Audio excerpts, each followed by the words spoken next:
یہ ہم نے اپنے بزرگوں سے سنا ہے کہ تقریباً 1870 میں یہ ہمارے علاقے میں یہ آیا ہے، منتقل ہوا ہے، اور بزرگوں نے یہی بتایا کہ یہ عرب ممالک سے آیا ہے یہ کھیل.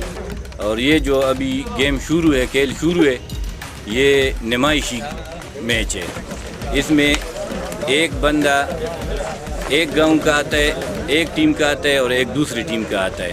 جو رمضان میں وقت کی کمی کی وجہ سے جس طرح کرکٹ میں تبدیلی آئی ہے 2020 کا T10 کا، تو اس طرح ہم نے اس کو سپر 6 کا نام دیا ہے. 6 بندے اس میں کھیلتے ہیں. ابھی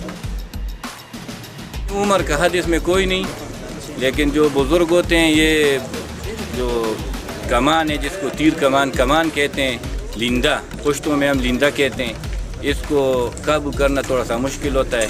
تو بڑے عمر کے لوگ پھر یہاں پہ بیٹھ کے نوجوانوں کی کوچنگ کرتے ہیں.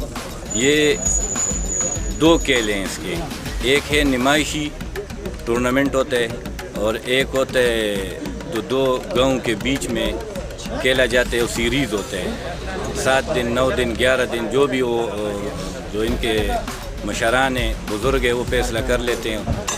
تو جو گاؤں والے زیادہ دن جیت جاتے ہیں تو وہ جیتے ہوتے ہیں، اس سال کے پورے سال کے جیتے ہوتے ہیں. نہیں، یہ تو ہم خود اپنی مدد آپ کے تحت منعقد کرتے ہیں. حکومت تو تقریباً یہ جو انگریز کے گیم ہیں ان کے زیادہ تر ان کو ترجیح دیتے ہیں. یہ ہمارے پٹھانوں کا روایتی گیم ہے. درخواست ہے حکومت سے کہ یہ اس پہ توجہ دے، جو ہمیں اپنے بزرگوں سے وراثت میں ملی ہے یہ کھیل، اس پہ توجہ دینی چاہیے.